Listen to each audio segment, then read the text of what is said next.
9월 2일 3일밤 기도에 하나님께서 우리에게 주시는 하나님의 말씀입니다. 창세기 32장 1절부터 20절입니다. 구약 성경 49쪽 창세기 32장 1절부터 20절 말씀 교독하겠습니다.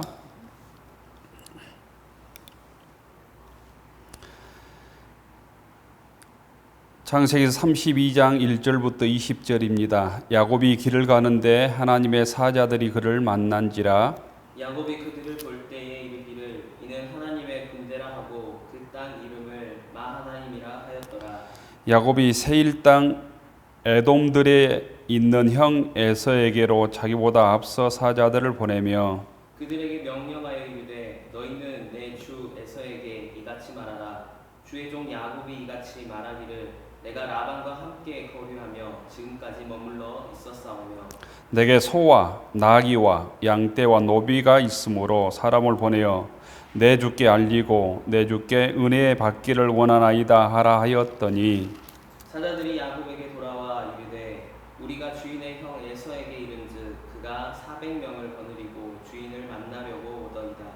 야곱이 심히 두렵고 답답하여 자기와 함께한 동행자와 양과 소와 낙타를 두 떼로 나누고 이르되 에서가 와서 한 떼를 치면 남은 한 떼는 피하리라 하고 야곱이 또 이르되 내 조부 아브라함의 하나님 내 아버지 이삭의 하나님 여호와여 주께서 전에 내게 명하시기를 내 고향 내 족속에게로 돌아가라 내가 내게 은혜를 베풀리라 하셨나이다. 나는 주께서 주의 종에게 베푸신 모든 은총과 모든 진실하심을 조금도 감당할 수 없사오나 내가 내 지팡이만 가지고 이 요단을 건넜더니 지금은 두 때나 이루었나이다. 내가 주께 간구하오니 내 형의 손에서 에서의 손에서 나를 건져 내시옵소서. 내가 그를 두려워함은 그가 와서 나와 내 처자들을 칠까 겁이 나기 때문이이다. 주께서 말씀하시기를 내가 반드시 내게 은혜를 베풀어 내 씨로 바다에 셀 수 없는 모래와 같이 많게 하리라 하셨나이다. 야곱이 거기서 밤을 지내고 그 소유 중에서 형 에서를 위하여 에물을 택하니 암염소가 200이요 순염소가 20이요 암양이 200이요 순양이 20이요 전나는 낙타 30과 그 새끼요 암소가 40이요 황소가 10이요 암나귀가 20이요 그 새끼 나귀가 10이라. 그것을 각각 때로 나누어 종들의 손에 맡기고 그의 종에게 이르되 나보다 앞서 건너가서 각 때로 거리를 두게 하라 하고 그가 또 앞선 자에게 명령하여 이르되 내 형 에서가 너를 만나 묻기를 내가 누구의 사람이며 어디로 가느냐 내 앞에 것은 누구의 것이냐 묻거든 대답하기를 주의 종 야곱의 것이요 자기 주 에서에게로 보내는 예물이오며 야곱도 우리 뒤에 있나이다 하라 하고 그 둘째와 셋째와 각 때를 따라가는 자에게 명령하여 이르되 너희도 에서를 만나거든 곧 이같이 그에게 말하고 또 너희는 말하기를 주의 종 야곱이 우리 뒤에 있다 하라 하니 이는 야곱이 말하기를 내가 내 앞에 보낸 예물로 형의 감정을 푼 후에 대면하면 형이 혹시 나를 받아주리라 함이었더라. 아멘. 하나님의 말씀에 주님의 은혜와 축복이 함께하길 주의 이름으로 기원합니다. 수예배는 대면 예배로 드리기까지 이 영상을 통해서 교우들에게 보낼 수 있도록 하겠습니다. 함께 이 영상을 통해서 함께 은혜 받는 믿음의 교우들이 되기를 바랍니다. 야곱은 형과 아버지를 속이고 고향을 떠나온 지 20년 만에 다시 고향 가나안으로 가기로 계획을 세웁니다. 고대인들에게는 20이라고 하는 숫자가 특별한 의미가 있었다고 그럽니다. 손가락 10개, 발가락 10개 합한 것이 곧 20인데 이 20이라는 숫자는 전 인격체를 상징했다고 그럽니다. 성경에도 20이라고 하는 숫자가 나름대로 의미 있는 숫자로 자주 나옵니다. 레위기 27장에 보면 서원할 때 23개를 드렸습니다. 전쟁에 나설 수 있는 숫자가 민수기 1장에 보면 20세였습니다. 그리고 사사기에 보면 삼손이 사사로 있던 기간이 20년입니다. 그리고 사무엘상 7장에 보면 법궤가 기한 여라름에 머문 지가 또한 20년입니다. 역대상 23장에 보면 레위 자손이 성전에서 봉사할 나이가 20세였습니다. 그래서 이 구약에 보면 20이라고 하는 숫자는 인격이나 사건의 완성도를 암시한다고도 볼 수 있습니다. 야곱이 외삼촌 라반에서 종살이 했던 기간이 20년입니다. 20년의 시간은 라반과 야곱의 둘 사이에 숨길 것도 비밀로 할 것도 없이 서로의 충분히 알았던 기간이라고도 말할 수 있습니다. 20년이란 시간 야곱에게 새롭게 인생을 살겠다고 결단한 시간으로 우리는 해석할 수 있습니다. 야곱은 외삼촌 라반과 화해함으로 쫓기는 염려에서 해방받게 되었습니다. 하지만 앞으로 고향으로 가는데 더 큰 걱정거리가 있었는데 그것은 야곱이 속였던 형 에서와의 화해 문제였습니다. 형 에서가 어떻게 나올지 알 수 없었기 때문입니다.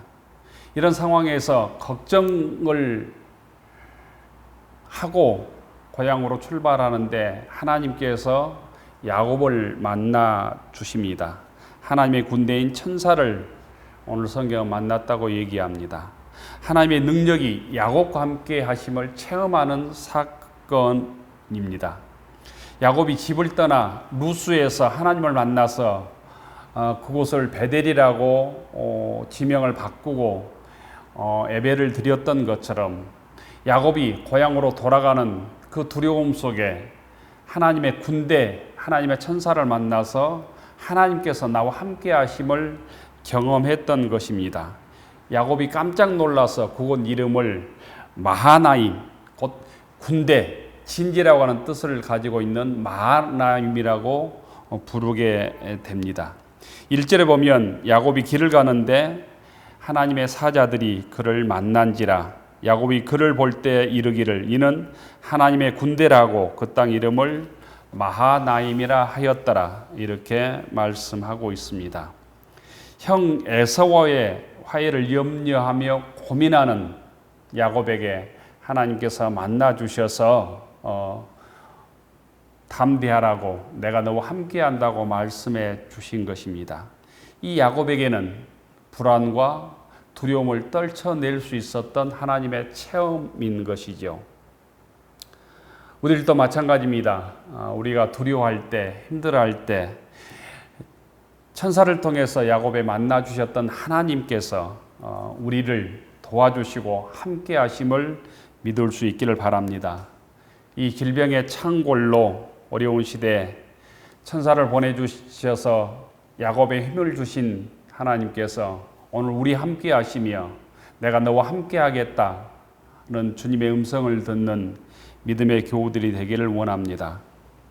야곱은 형 에서가 있는 에돔벌 세일 땅으로 자기 종을 먼저 보내서 다음과 같이 말하도록 지시합니다. 그게 3절부터 5절까지의 말씀입니다. 그 내용은 이런 것입니다. 내가 형에게 은혜 받기를 원합니다. 형님이 나의 마음을 받아주시기를 원합니다. 이런 마음입니다. 5절에 보면 내게 소와 나귀와 양떼와 노비가 있으므로 사람을 보내어 내 주께 알리고 내 주께 은혜 받기를 원하나이다. 야곱은 형에게 진심으로 회개하며 참여하며 용서를 구합니다. 5절에 보면 내 주께 은혜 받기를 원합니다. 형 에서를 내 주라고 내 주님이라고 표현하고 있습니다. 이것은 20년의 세월 동안 야곱이 변화했기 때문에 가능한 고백입니다. 하나님을 만나서 변화된 사람만이 진실로 회개하며 자신의 죄에 대해서 용서를 구할 수 있는 것이죠. 회개와 용서의 강구는 누구나 할 수 있는 것이 아니라 하나님의 은혜를 체험한 자만이 할 수 있다는 것입니다. 모진교회 교우 여러분, 이 코로나 질병으로 어려운 이때 형 에서에게 진실로 하나님의 은혜를 구하고 용서를 구했던 것처럼 저희들도 이 질병 앞에서 참으로 회개하며 거듭나는 교우들이 되기를 원합니다. 진정으로 주님께 회개하며 우리의 죄를 자복하고 주의 은혜를 간구하는 믿음의 교우들이 되기를 바랍니다. 진실로 나의 죄에 대해서, 나의 교만에 대해서, 나의 불신앙에 대해서 자복하고 하나님의 은혜를 구하는 야곱처럼 주님의 은혜를 구하는 믿음의 교우들이 될 수 있기를 주의 이름으로 축원합니다. 우리가 하나님의 은혜를 구하고 내 죄를 자복하고 주님의 은혜를 체험할 때 죄로부터 진정 자유할 수 있습니다.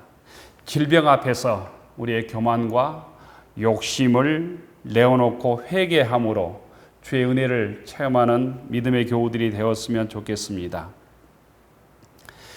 야곱은 형 에서에게 종을 보내어서 용서를 구했지만 확실한 답변을 듣지 못했습니다. 에서가 군사 400명을 거느리고 야곱을 만나러 온다는 소식만 종으로부터 들었습니다. 그 소식을 듣고 야곱은 불안에 떨 수밖에 없었습니다. 7절에 보면 야곱이 심히 두렵고 답답하여 자기 함께한 동행자와 양과 소와 낙태를 두 떼로 나누고 8절에 보면 이르되 에서가 와서 한 떼를 치면 남은 한 떼는 피하리라. 야곱은 심히 두렵고 답답했습니다. 형 에서가 400명의 군사를 이끌고 와서 어떤 일을 벌일지 알 수 없었기 때문입니다. 그래서 야곱은 자기가 할 수 있는 최선의 비상 수단을 강구합니다. 종들과 가축을 두 떼로 나누고 에서가 한 떼를 치면 한 떼를 피하기 위함이었습니다. 인간적으로 할 수 있는 모든 일은 야곱이 다 한 것입니다. 하지만 이것으로 문제가 해결되지 않았습니다. 20년 전에 하란에서 겪었던 새로운 환경, 낯선 세상에 대한 두려움과 공포, 형에 대한 공포를 이길 수가 없었습니다. 그래야 야곱은 20년 전에 고향을 떠날 때 기도했던 것처럼 베델 근처의 강둑에 다시 엎드려서 기도하게 됩니다. 하나님의 도우심을 간절히 구하는 기도를 오늘 창세기 32장 9절부터 12절까지를 통해서 우리가 볼 수 있습니다. 그 핵심은 11절의 말씀입니다. 내가 주께 간구하오니 내 형의 손에서 에서의 손에서 나를 건져 주시옵소서. 수없이 많은 재물도 아내도 또 종들도 가축도 필요가 없었다는 얘기입니다. 창세기에 등장하는 야곱의 유일한 기도가 오늘 창세기 32장 9절부터 12절까지의 기도입니다. 이 내용을 보면 하나님께서 세워주신 언약을 다시 기억하고 10절에 보면 언약을 성취해 주신 것에 대해서 감사하고 11절은 다시 하나님께 하나님의 도우심을 간구하고 12절에 하나님의 약속을 다시 한번 의지하는 것으로 그 기도의 내용이 이루어져 있습니다. 그 핵심은 다시 말씀을 드리지만 에서의 손에서 형 에서의 손에서 나를 건져 주시옵소서. 내가 그를 두려워하면 그가 와서 형이 나와 내 처자식을 칠까 겁이 나기 때문입니다. 교우 여러분, 세상적으로 완벽하게 준비해도 세상에서 부족함이 없이 모든 것을 가졌어도 하나님께서 함께하지 아니하시면 두려워할 수밖에 없다는 것입니다. 만족이 없다는 것입니다. 불안할 수밖에 없다는 거예요. 기쁨이 없다는 뜻입니다. 우리는 하나님으로부터 야곱처럼 기도해서 내가 너와 함께 하리라 이 한마디를 들을 수 있어야 불안한 세상에서 두려움이 가득한 세상에서도 감사하며 승리할 수 있습니다. 힘들고 어려운 세상에서도 기뻐하며 세상에서 담대하게 살아갈 수 있는 것입니다. 야곱이 모든 재물을 가졌어도 세상적으로 성공했어도 많은 물질이 있어도 에서 앞에 두려워 떨 수밖에 없었고 하나님께 기도함으로 하나님께서 함께 하신다고 하는 하나님의 응답을 받아야만 곧 형 에서를 만날 수 있었다는 것입니다. 험한 세상에서 내가 너와 함께 하리라, 내가 너를 도와주리라, 참으로 나의 의로운 오른손으로 너를 붙들리라 이 주님의 음성을 들음으로 질병이 창궐하는 불안한 세상 속에서도 담대하게 승리하는 믿음의 교우들이 되기를 원합니다. 야곱에게는 어떤 재물보다 어떤 가축보다 형 에서와의 화해가 필요했습니다. 야곱은 형 에서와 화해를 위해서 오늘 13절부터 15절에 보면 모든 가축을 준비합니다. 13절에 보면 야곱이 거기서 밤을 지내고 그 소유 중에서 형 에서를 위하여 애물을 택해서 구별했다고 했습니다. 그 가축을 합산하면 무려 500마리가 넘습니다. 550마리에 이릅니다. 애물치고는 어마어마한 애물입니다. 야곱은 인생의 황금기인 청년의 시기, 장년의 시기에 20년간 종살이를 하면서 그의 재산을 모았습니다. 하지만 그 재산보다 형과의 화해가 훨씬 소중했습니다. 용서를 구하는 화해는 그에 상응하는 대가를 요구한 것입니다. 세상에 어떤 재물을 쌓아도 형과의 화해, 가족과의 화해가 없으면 그 재물이 소용없었다는 얘기입니다. 진정한 화해는 그런 의미에서 1차적으로 자기의 잘못을 솔직히 인정하고 그에 따른 책임을 성실히 감당하는 데서부터 출발하는 것을 볼 수 있습니다. 곧 우리가 이 땅에서 갈등을 푸는 문제도 이와 마찬가지입니다. 역사적으로 잘못을 저질렀을 때 그 잘못을 솔직히 인정해야 합니다. 그리고 거기에 대한 책임을 감당해야 합니다. 그래야만 화해와 용서가 이루어지는 것입니다. 야곱은 형과의 화해를 위해서 20년간의 모은 재물을 포기할 생각까지 한 것입니다. 이럴 때 진정한 화해가 이루어지는 것입니다. 이 야곱의 모습은 화해의 진정한 모델일 수 있습니다. 우리 기독교인은 화해를 통하여 평화를 이루는 사람입니다. 그래서 마태복음 5장에 보면 예수님께서 화평하게 하는 자는 복이 있나니 하나님의 아들이라 일컬음을 받을 것이다. 화평을 이루는 자, 평화를 이루는 자가 하나님의 아들이라 일컬음을 받게 된다고 우리에게 알려주고 있습니다. 세상의 방법으로 20년 동안 종살이를 하면서 모든 재물을 모았지만 야곱은 형과의 화해를 위해서 그 재물을 포기할 생각과 결단까지 하고 하나님께 기도한 것입니다. 그러므로 나중에 보면 형과의 화해를 이룰 수 있었습니다. 저희들이 이 땅에서 어떻게 진정한 화해자로 살아갈 것인지, 평화를 이루는 피스메이커로 살아갈 것인지 오늘 야곱의 기도를 통해서 우리가 배워야 합니다. 하나님께서 은혜를 주셔야만 곧 화해할 수 있음을, 하나님께서 함께 해야만 형 에서의 문제를 풀 수 있음을 고백하고 자기가 모은 모든 물질까지 포기할 생각을 가지고 형을 위해서 애물을 구별하는 이 야곱의 모습을 통해서 우리 기독교인들이 이 땅의 화해자로 평화를 이루는 사람으로 어떻게 살아가야 될지를 야곱의 모습은 알려줍니다. 저희들 이 땅의 문제를 풀기 위해서 내 욕심을 내려놓아야 합니다. 또한 무릎을 꿇어야 합니다. 하나님께 응답받아야 합니다. 하나님께 기도해야 된다는 것입니다. 기도하고 응답받고 형과의 화해함으로 야곱은 과거에 얽힌 문제를 풀고 하나님의 사람으로 더 귀하게 쓰임받을 수 있었습니다. 오늘 문제가 가득한 이 세상에서 저희들이 먼저 하나님 앞에 기도함으로 하나님께 회개함으로 하나님께 막혔던 문제를 풀고 세상과의 막혔던 문제를 푸는 화해자로 평화의 사람으로 평화를 이루는 하나님의 자녀로 살아가는 무진교회 교우들이 되기를 주의 이름으로 축원합니다.